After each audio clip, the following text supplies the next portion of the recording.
Friends, welcome once again. So let's start with the discussion of some concepts of the pressure and force. आपण last लेक्चरला काही MCQs discuss केले जे की pressure आणि force related होते. आजही त्याच्यामध्येच काही पुढचे MCQs जे की एक्झामिनेशन रिलेटेड आहेत किंवा थोडेसे हायर ऑर्डर थिंकिंगचे जे क्वेश्चन्स आहेत त्याचं डिस्कशन करू. मी पुन्हा एकदा हा टॉपिक थोडक्यात रिवाइज करतो. याच्यामध्ये फोर्स आणि प्रेशर रिलेटेड कन्सेप्ट आहे. मॅक्सिमम फोर्सला इम्पॉर्टन्स आहे, मग त्याच्यामध्ये न्यूटन्स लॉ असेल किंवा फोर्सचा बेसिक फॉर्म्युला असेल, युनिट्स असतील, डायमेन्शन्स असतील, तसंच प्रेशर असेल, प्रेशरचं युनिट्स असेल, प्रेशरचं फॉर्म्युला असेल, ह्या सगळ्यांवरती तुम्हाला या टॉपिकमध्ये क्वेश्चन सॉल्व करायचे आहेत. सो आपण लास्ट लेक्चरला बघितलं की क्वेश्चन मी डिस्प्ले करून देत होतो आणि त्याचं सोल्युशन त्याच्यानंतर इथं लिहित होतो. सेम वे आतासुद्धा मी क्वेश्चन डिस्प्ले करेन. तुम्ही क्वेश्चन लिहून घ्या आधी आणि क्वेश्चन लिहून झाल्यानंतर मग मी ज्या पद्धतीनं सोल्युशन इथं लिहितोय त्या पद्धतीनं ते सोल्युशन तुम्ही फॉलो करायचा प्रयत्न करा. समजून घ्या मी आधी काय सांगतोय बघा, कारण हिंट्स थोड्याशा समजणं गरजेचं असतं. कन्सेप्च्युअल थिंग जेवढ्या लवकर समजतात आपल्याला तेवढा जास्त फायदा आपल्याला क्वेश्चन सॉल्विंगसाठी होतो. त्यामुळे सगळ्यात पहिल्यांदा क्वेश्चन नीट लिहून घ्या, थोडासा विचार करा त्याच्यावरती. Just try to think on the question, how to solve, which type of the question is there, which concept is there.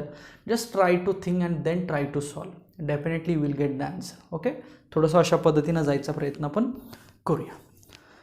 चला, सो क्वेश्चन मी पुन्हा एकदा तुमच्यासमोर इथं डिस्प्ले करतो. सो तुम्ही क्वेश्चन लिहू शकता. Look at the question. A force of 16 Newton is distributed uniformly on one surface of cube of age 8 centimeter. So the pressure on this surface is. So again आपण एक last लेक्चरला जो क्यूबचा question बघितलेला होता, किंवा एक cube म्हणण्यापेक्षा एक body होती, ती बॉडी एका प्लेन सरफेसवरती असेल तर त्याचा प्रेशर किती असतं हे आपण बघितलेलं होतं. By the same way we will consider the cube. Same तोच क्वेश्चन असल्यासारखा आहे, फक्त व्हॅल्यू बघा थोड्याशा बदललेल्या आहेत. Okay, so what is pressure? So pressure is equal to force upon area. This is the actual formula of the pressure. आता या क्वेश्चनमध्ये जो फोर्स आहे तो mg म्हणतो, दॅट इज ॲक्टिंग डाऊनवर्ड. जो mg वेट, आपल्यावरती पण एक प्रकारचं वेट असतं बघा, तर ते जे वेट आहे ते ॲक्टिंग डाऊनवर्ड असतं आणि त्याची व्हॅल्यू असते मास इंटू ग्रॅव्हिटी. बट इथं त्या क्यूबचं जे वेट आहे किंवा त्या क्यूबचा जो फोर्स आहे तो डायरेक्टली दिलेला आहे. So will consider it directly, that is 16 Newton. So look at the question, लिहून घेतलं असेल तुम्ही. 16 न्यूटन फोर्स आहे आणि त्या क्यूबची 8 सेंटीमीटर लेंथ आहे. म्हणजे 8 centimetre is the length. Again this is 8 centimetre, again this is 8 centimetre. Okay, so whatever the face is there, that face which is in contact with the floor, we have to find out the area of that particular face. मग त्याचा area किती असेल? आता हे तर 16 Newton आपल्याला इथं put करावं लागेल. आपण त्याचा जो आहे तो L स्क्वेअर सांगावा लागेल ना. But what is L? So L is 8 centimeter. So we can convert it 8 into 10 to the power minus 2 meter. This is the value of L in meter. बघा मी हे कन्वर्जन ही तुम्हाला लास्ट लेक्चरला सांगितलं होतं की centimetre आणि मीटरचं कन्वर्जन कसं करायचं. Centi for 10 to the power minus 2. So सेंटीचं कन्वर्जन मीटरमध्ये करत असताना त्याला 10 to the power minus 2 multiply करायचं असतं, म्हणजे त्याचं कन्वर्जन आपल्याला मीटरमध्ये मिळेल. ओके, आता L स्क्वेअर म्हणजे काय करायचं की थोडक्यात याचा स्क्वेअर घ्यायचा. ओके, म्हणजे फॉर एक्झाम्पल आपण हे म्हणूया 16. So it is 64 into 10 to the minus 4. So it becomes 1/4 into 10 to the 4. So it becomes 0.24 into 10 to the 4. So 1, 2, 3, 4. So this is the value of pressure, Newton per meter square. But values are in Pascal, so we can say that it is 2500 Pascal. कारण 1 Pascal आणि 1 Newton per meter square हे कसे असतात? Same असतात. Yes, correct. So look at the option. B option is correct for this question. So same या टाईपचाच question आपण already एक डिस्कस केलेला होता, फक्त त्या ठिकाणी हा जो फोर्स दिलेला आहे 16 न्यूटन तो फक्त mgच्या फॉर्ममध्ये आपण कन्सिडर करून तो फोर्स तिथे घेतलेला होता. चल नेक्स्ट, पुढचा एक छोटासा थिअरी क्वेश्चन आहे. Look at the question. A football has lesser inertia than a stone of the same size because, याचा ऑप्शन सी आहे बघा, football has less mass than that of stone. एक फुटबॉल आहे like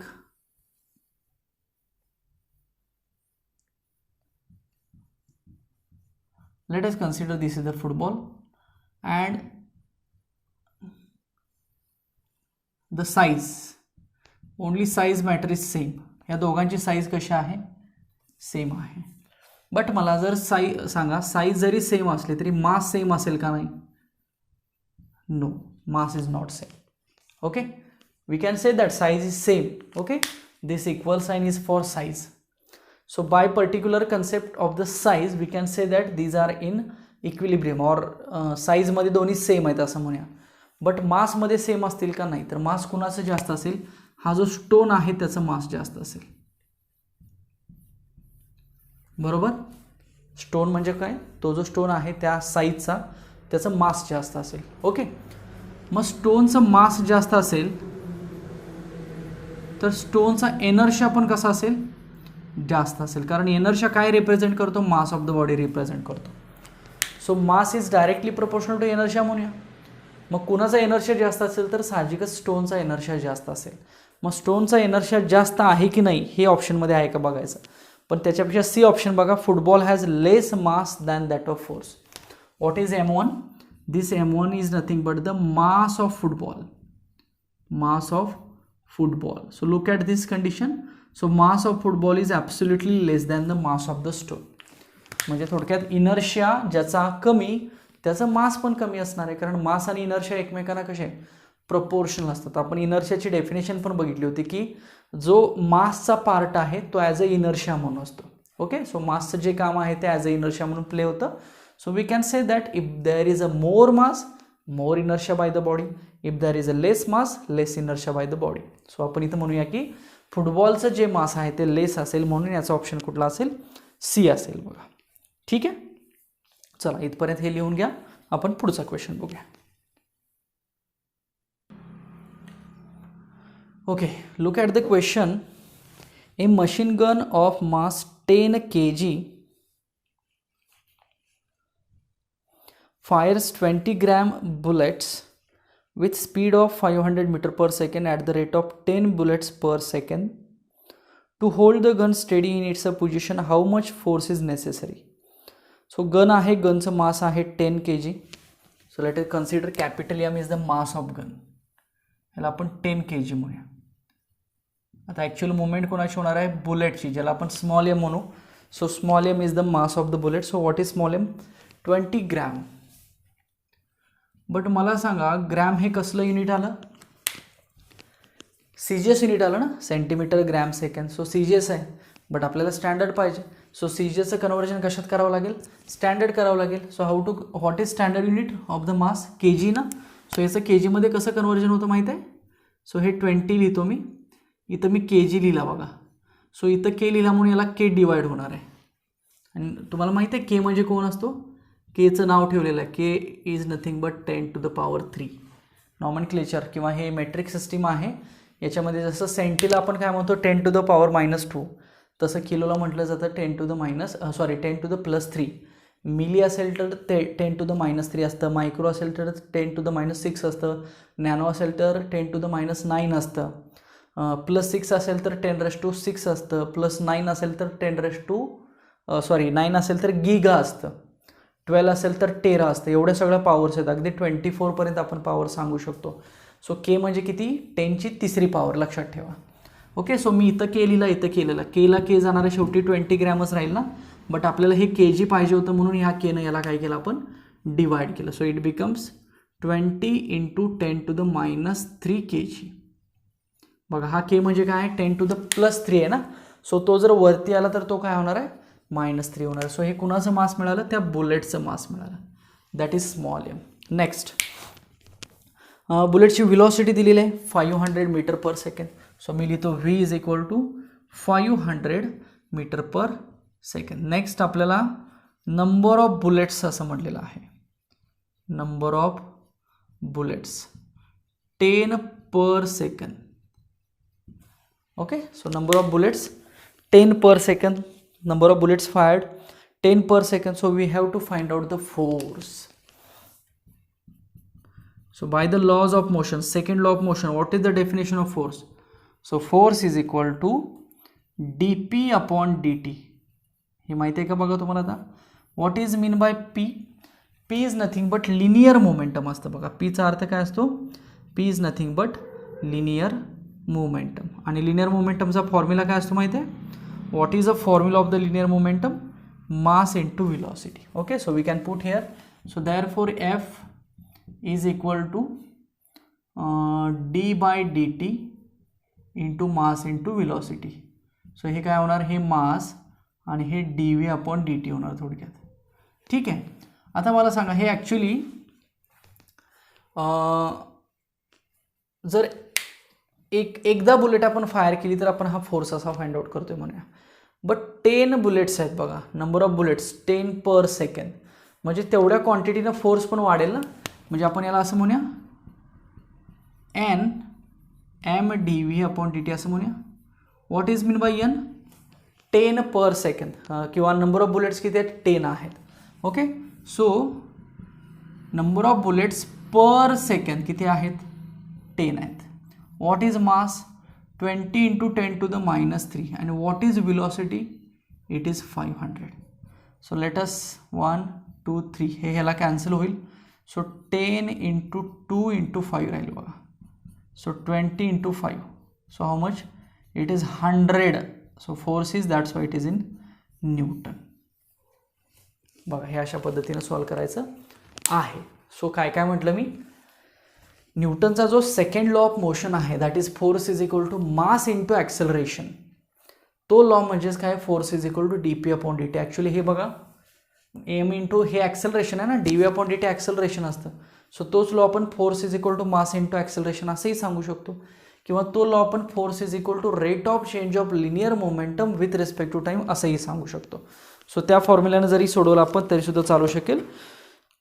so बघा, answer check करा, समजलं का? So it becomes 100 Newton. So हा जो फोर्स आहे तो आपल्याला किती मिळेल? 100 न्यूटन मिळेल. Okay, so change in momentum of bullet that is force is equal to D P upon D T. या फॉर्म्युल्यानुसार आपण हे फाइंड आउट करू शकतो. चला पुढे जाऊया. नेक्स्ट क्वेश्चन बघा. A 20 pascal pressure is applied on head of a nail placed perpendicular to the surface of wall. एक नेलची कंडिशन आहे. नेल म्हणजे खेळा म्हणतो ना आपण, लाईक दिस. हा एक सरफेस आहे आणि हे त्याचं हेड असेल ना, आणि ही त्याची टीप असेल, टोक असेल ना त्याचं, टीप आणि हेड त्या नेलचं. Okay, so 20 pascal pressure is applied on the head of the nail placed perpendicular to the surface of wall. If area of cross section of the tip of nail is 1/10 of times of area of cross section of head, so the pressure exerted at the wall is. थोडक्यात आपल्याला आपण असं म्हणूया, इथं P1 आहे आणि इथं P2 आहे. सो हे P2 आपल्याला फाइंड आउट करायचं आहे. ओके, समजा हा क्रॉस सेक्शन एरिया ए असेल तर हा किती असेल? A/10 असेल असं सांगितलं आहे बघा. 1/10 ऑफ जो काही हेडचा एरिया आहे, मग हेडचा एरिया आपण ए म्हटलं, त्याचा A/10 असेल. सो मला सांगा F1 किती असेल किंवा P1 किती असेल? फोर्स अपॉन एरिया, बरोबर, किंवा F अपॉन ए म्हणतो मी. आणि P2 किती असेल? फोर्स अपॉन A/10, बरोबर आहे का बघा. Okay, so what is mean bye P1 and what is mean bye P2, that is important. आता P1 काय आहे बघा, तर P1 हे थोडक्यात हेडला अप्लाय केलेलं प्रेशर आहे. ऑब्विसली आता हे प्रेशर आणि ते प्रेशर सेम नसणार आहे. सो हेडला किती प्रेशर अप्लाय केलं दिलं आहे बघा, 20 pascal. So 20 pascal is the pressure which is applied to the head. So याला P1 म्हणूया आपण, आणि आपल्याला P2 फाइंड आउट करायचं. मग 20 जर हेडला असेल तर टिपला किती असेल?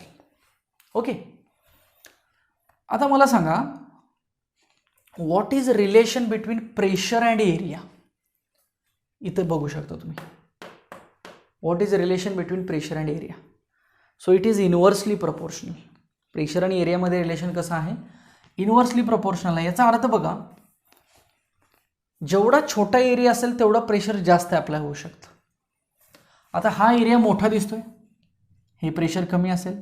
हा एरिया छोटा दिसतोय A2, सो प्रेशर P2 कसं असेल, जास्त असेल, कारण pressure is inversely proportional to the area. म्हणजे हेड आहे ना, त्या हेडला किती प्रेशर आहे, 20 पास्कल असं दिलेलं आहे. मग साहजिकच टिपचं जे प्रेशर आहे ते 20पेक्षा जास्त असेल. मग ती किती असेल, तर एवढं असेल. So P2 is equal to force upon area. What is area, A2 आहे ना, हा A2 is equal to A/10 ना, पहिल्याच्या 10 पट. मग पहिला किती आहे, A आहे. So we can write P2 is equal to force upon area आणि इंटू हे 10 होईल. बघा हे 10 वरती जाईल ना मल्टिप्लिकेशनमध्ये. So what is force upon area, look at this, it is 20 pascal. So we can put the values. So we'll get P2 is equal to 20 into 10. So it becomes 200 Pascal. हा एक ऑप्शन बघूया. Yes, 200 Pascal. So C option आहे का बघा, आलं लक्षात. So काय सांगितलं मी, हेडवरचं प्रेशर P1 कन्सिडर केलं, सगळ्यात महत्त्वाचं. टिपवरचं प्रेशर P2 कन्सिडर केलं. हेडचा एरिया A सांगितला, टिपचा एरिया A/10 सांगितला, दिलेला न्यूमरिकलमध्ये. हेडवरती फोर्स समजा F आहे, तर टिपवरती फोर्स किती असेल, सिमिलरली फोर्स सेम राहिला. ओके, किंवा दुसरा फोर्स F2 म्हटलं तरी सुद्धा चालेल. So F upon A into 10. So what is F upon A, that is first pressure. So what is the value of first pressure, it is 20 pascal. So 20 into 10 it becomes 200. So एवढ्या पटीनं काय होऊ शकतं, pressure त्या टिपमुळं त्या सरफेसवरती perpendicular apply होऊ शकतं. So this is diagram and these are the फॉर्म्युले and this 200 pascal is the answer. बघा समजलं का मी काय सांगितलं ह्या क्वेश्चनमध्ये. सो हा क्वेश्चन पुन्हा फोर्स आणि सिम्पल एरियाशी रिलेटेड आहे. चला लिहून घ्या इथपर्यंत हे क्वेश्चन्स आन्सर्स. मी पुढचे क्वेश्चन्स डिस्प्ले करतो.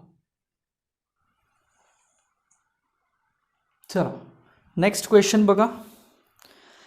An aluminum sphere is dipped into the water if B1 and B2 are the buoyancies in water.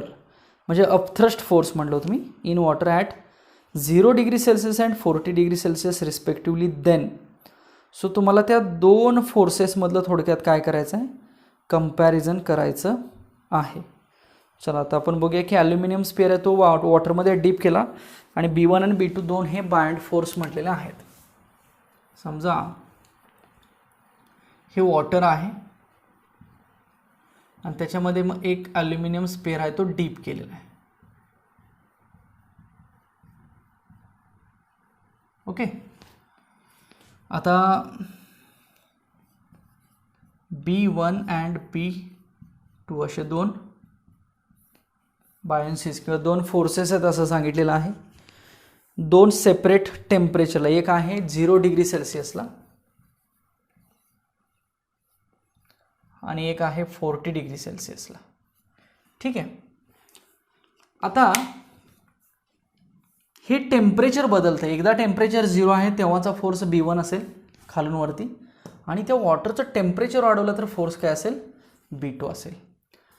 आता साहजिकच 0 डिग्री सेल्सिअसला जी काही डेन्सिटी असेल त्या वॉटरची ती जास्त असेल आणि 40 डिग्री सेल्सिअसला जी काही डेन्सिटी असेल ती थोडीशी कशी असेल, कमी असेल असं म्हणूया. ओके, सो मी लिहितो हवं तर.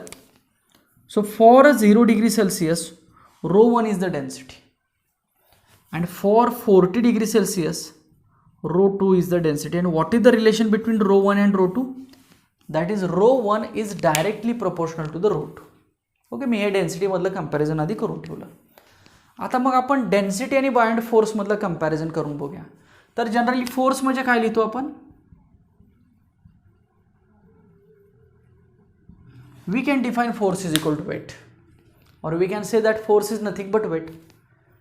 डाऊनवर्ड फोर्स आठवत आहे mg, बायंड फोर्स सुद्धा mg म्हणतो आपण, फक्त मासचा फरक राहतो, जी ही ग्रॅव्हिटी सेम राहते. सो ही आपण डेन्सिटी वॉटरची सांगितलेली आहे कारण बायंड फोर्स खालून वरती आहे असं म्हणतो ना. सो हा समजा बायंड फोर्स आहे असं आपण म्हणूया, जो खालून वरती आहे, ज्याला आपण अप थ्रस्ट असं पण म्हणतो बघा, अप थ्रस्ट. लक्षात आलं, up thrust force. So force is equal to F M G म्हटलं आपण किंवा एम डॅश जी म्हणूया. What is M dash? Liquid जे काय आहे वॉटर आहे त्याचं मास. मग मास किती असतं? व्हॉल्यूम इंटू डेन्सिटी, बरोबर. म्हणजे थोडक्यात हा जो बायंड फोर्स आहे तो कुणाशी? डेन्सिटीशी डायरेक्टली प्रोपोर्शनल आला बघा. काय म्हटलं? लिक्विड किंवा जे काही वॉटर आहे त्याची जी डेन्सिटी आहे त्याच्याशी तो बायंड फोर्स कसा आला? डायरेक्टली प्रोपोर्शनल आला. मग मला सांगा, रो1 डेन्सिटी 0 डिग्री सेल्सिअसला तेव्हाचा बायंड फोर्स हा B1 आहे. रो2 40 डिग्री सेल्सिअसला तेव्हाचा बायंड फोर्स B2 आहे. रो1 मोठा आणि रो2 मोठा लहान आहे. याचा अर्थ B1 ह्या बायंड फोर्स सेकंडपेक्षा कसा असेल? मोठा असेल. Look at the comparison. नक्की मी काय केले बघा. तुम्हाला थोडासा बायंड फोर्सचा अर्थ नीट समजतोय का बघा. मी बायंड फोर्सचं प्रत्येक वेळेला एक्झाम्पल येते तेव्हा हे सांगतोय. हा मेकॅनिकल प्रॉपर्टीज ऑफ द फ्लुइड्समधला प्रकार आहे. थोडक्यात हा 12थला फ्लुइड एक नावाचा खूप इंटरेस्टिंग आणि खूप लेंदी टॉपिक आहे. त्याच्यामध्ये ही सगळी कन्सेप्ट तिथं आहे. विस्कॉसिटीशी रिलेटेड आहे ही कन्सेप्ट. ओके.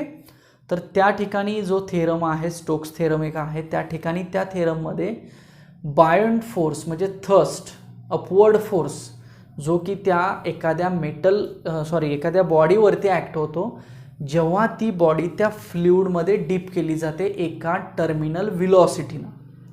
तिथे एक एक्सप्रेशन पण आहे. सो त्या कन्सेप्टवरचं थोडक्यात हे आहे. सो तुम्हाला इम्पॉर्टंट काय लक्षात ठेवायचं आहे? फोर्स, वेट आणि buoyant force that is also mass into gravity. फक्त मासमध्ये डिफरन्स होणार आहे.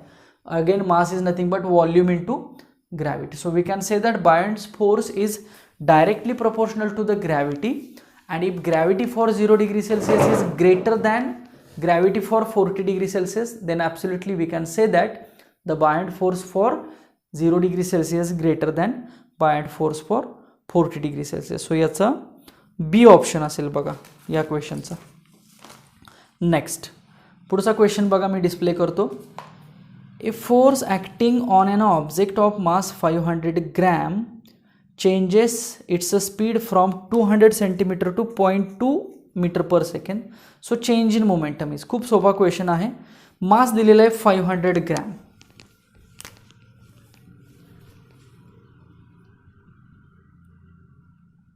हे कन्वर्जन करूया.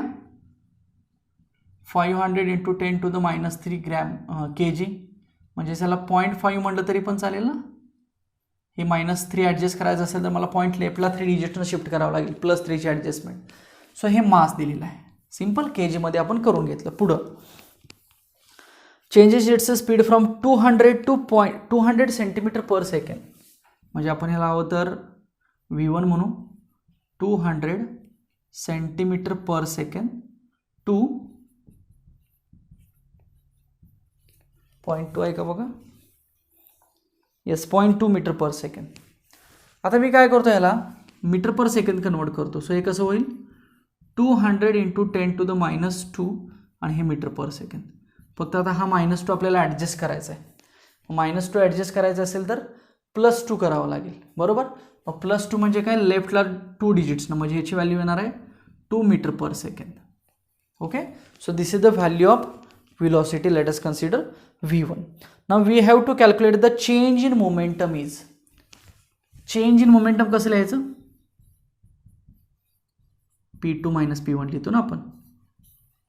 लक्षात येते का बघा. P2 - P1 लिहितो. ठीक आहे. Change in momentum. बट इथं आपल्याला कसं लिहावं लागेल बघा. मला सांगा V1 आणि V2 मध्ये कंपॅरिझन करा. सो V1 2 आहे आणि V2 0.2 आहे. म्हणजे इनिशियल व्हेलॉसिटी मोठी आणि फायनल व्हेलॉसिटी लहान आहे बघा याच्यामध्ये. कळतंय का अर्थ तुम्हाला? जनरली कसं असतं फायनल व्हेलॉसिटी मोठी आहे म्हणतो आपण किंवा इनिशियल व्हेलॉसिटी फायनल व्हेलॉसिटी मोठी इनिशियल व्हेलॉसिटी लहान आहे असं म्हणतो. बट इथं मला सांगा इनिशियल व्हेलॉसिटी मॅक्सिमम आहे that is 2 metre per second and final velocity 0.2 metre per second म्हणजे व्हेलॉसिटी डिक्रीज झाली बघा. मग मला सांगा व्हेलॉसिटी जर डिक्रीज झाली तर मोमेंटम पण काय होणार आहे? डिक्रीज होणार आहे. Okay. So what is momentum? P is equal to what? Mass into velocity असतं. हा बेसिक फॉर्म्युला आधी लिहा. P म्हणजे काय? Mass into velocity. What is mean by P? Linear momentum. So mass into velocity. So मी आता हा formula असा लिहितो बघा, P1 P2 बरोबर, कारण P1 मोठा आहे असं आपण म्हणूया. सो M1 V1 किंवा हे ठीक आहे, हे असंच लिहितो म्हणजे तुमचं कन्फ्युजन नको. जनरली आपण चेंज असंच लिहितो ना. बघा चेंजचा अर्थ मी तुम्हाला ठीक आहे, मी आधी सोडवतो आणि तुम्हाला चेंजचा अर्थ सांगतो पुन्हा एकदा. सो हे मी असं लिहितो, मास तेच आहे V2 मायनस मास तेच आहे V1. सो मास किती आहे 0.5, V2 किती आहे 0.2 minus 2. Okay, so it becomes 0.5. हे 0.2 मधून 2 मायनस करा किंवा 2 मधून 0.2 मायनस करा, हे मग तुम्हाला 0.9 येईल बघा सगळं मिळून approximate.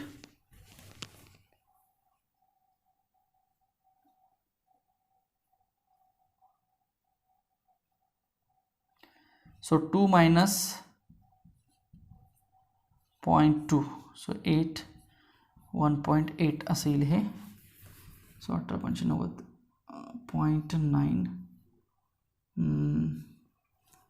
kg meter per second, but its value is minus. So minus 0.9, yes, so decrease by 0.9 kg Newton second असं म्हणू शकतो किंवा kg metre per second. So बी ऑप्शन लिहू शकतो बघायला. मायनस काला कळतंय, ॲक्च्युली मी चेंज कसा लिहिला आहे बघा, हा चेंज लिहिला आहे. So this is nothing but the change. आपण चेंज कसा लिहितो नेहमी लक्षात ठेवा. चेंज हा लिहिताना जनरली असा लिहिला जातो, समजा डेल्टा एक्स, तर त्याची नेक्स्ट व्हॅल्यू आणि आधीची व्हॅल्यू, म्हणजे असं समजून लिहिलं जातं की जी नेक्स्ट व्हॅल्यू आहे म्हणजे ज्याला आपण फायनल व्हॅल्यू म्हणूया ती मोठी असते असं म्हटलं जातं आणि इनिशियल व्हॅल्यू कशी आहे लहान असते असं म्हटलं जातं. बट इथं आपल्यामध्ये कसं आहे, इनिशियल व्हॅल्यू मोठी झाली बघा, 2 म्हणजे मोठी झाली ना, आणि फायनल व्हॅल्यू कशी झाली लहान झाली, म्हणून येणारा आन्सर कसं झालं निगेटिव्ह झालं. आणि निगेटिव्ह झाल्यामुळे आपण काय म्हणू शकतो, momentum is decreases by 0.9 newton second. आता ते kg मीटर पर सेकंद म्हणजेच न्यूटन सेकंद असतं, लक्षात ठेवा युनिट. चला next, the weight of an empty balloon on a spring balance is W1 full stop. The weight becomes W2 when the balloon is filled with air. बघा एक empty balloon आहे ज्याचा weight W1 आहे आणि तो balloon field केला एअरनी तर त्याचं वेट झालं W2. Let the weight of air itself be W. Okay, neglect the thickness of the balloon when it is filled with air. Thickness घ्यायची नाही. Also neglect difference in densities of air. डेन्सिटीसुद्धा consider करायची नाही. तर कुठलं relation correct असेल. आता आपल्याकडे इथे टोटल किती व्हॅल्यू आहेत बघा, W1 म्हणजे आधी बलून एम्प्टी असतानाचं वेट आहे, नंतर W2 वेट झालं एअर फिल्ड केल्यानंतर, आणि weight of air itself W झालं. ठीक आहे, सो एम्प्टी बलूनमध्ये जर एअर ॲड झाली तर काय होणार आहे, इथं लिहितो मी हो तर.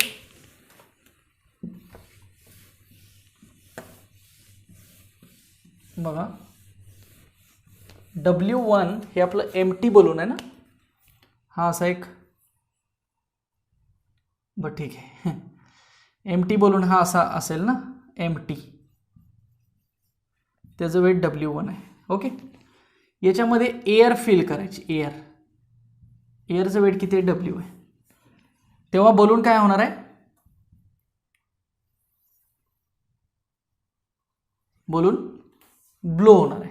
ओके, सो याचं वेट आहे ते W2 आहे.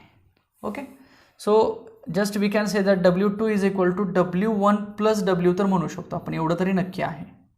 Okay, what is this, this is the weight of the balloon when it is filled with the air. इथं म्हटलं आहे बघा W2 दिलेलं आहे आणि W हे एअरचं इट सेल्फ वेट आहे आणि W1 हे त्या बलूनचं आहे. सो थोडक्यात आपल्याला W2 आणि W1 प्लस W मधलं कंपॅरिझन. आता याच्यावरनं बघितलं तर बी ऑप्शन आपल्याला ऑप्शन आहे बी असं वाटू शकतं. बट मला सांगा, हा बलून आहे, ह्या बलूनला वेट आहे म्हणजे ह्या बलूनला मास इंटू ग्रॅव्हिटी, हे तर कळतंय सगळ्यांना. आणि मगाचा जो आपला रूल आहे, एखाद्या व्हेसलमध्ये जर एखादं ऑब्जेक्ट वरून खाली जात असेल तर त्याला खालून वरती अपोज कोण करतं? बाइंड फोर्स अपोज करतो, अपथ्रस्ट अपोज करतो. तसा याला सुद्धा काय करेल? खालून एक बाइंड फोर्स अपोज करेल. बघा मी मग काय लिहिलं.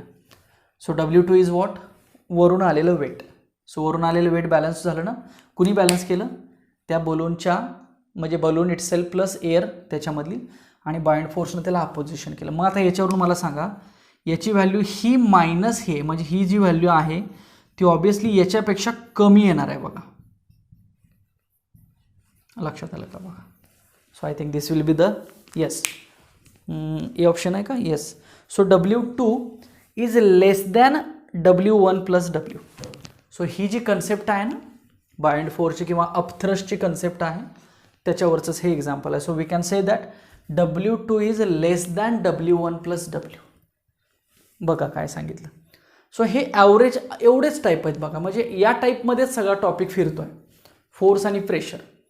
म्हणजे फार फार तर तुम्हाला वेट, फोर्स अपॉन एरिया याच्यावरतीच मॅक्सिमम येतं आहे. Weight is equal to mg, downward force, upward force, buoyant force, liquid column, प्रेशरची व्हॅल्यू, ह्या फॉर्म्युल्यावरतीच हे सगळे क्वेश्चन्स तुम्हाला इथं बघायला मिळतात. ओके.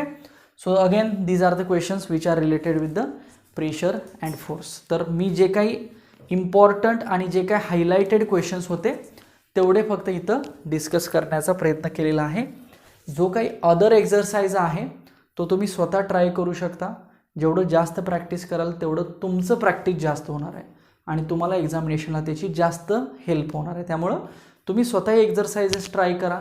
त्यातनं काही शंका असतील तर आपला डाऊट ग्रुप आहे, डाऊट ग्रुपवरती पोस्ट करा किंवा इंडिव्हिज्युअली मला मेसेज करा. माझा नंबर सगळ्यांच्याकडे असेल. सो इंडिव्हिज्युअली मला मेसेज करा किंवा कॉल करा, आपण त्या डाऊट्सवरती डिस्कशन करूया. आय होप तुम्हाला प्रेशर आणि फोर्स रिलेटेड बऱ्याचशा नवनवीन कन्सेप्ट शिकायला मिळाल्या असतील. न्यूमरिकल वाईज कसं सॉल्व करायचं हे सुद्धा समजलं असेल. बाकीचा जो काही पार्ट आहे तो आपण पुढच्या लेक्चरला बघूया.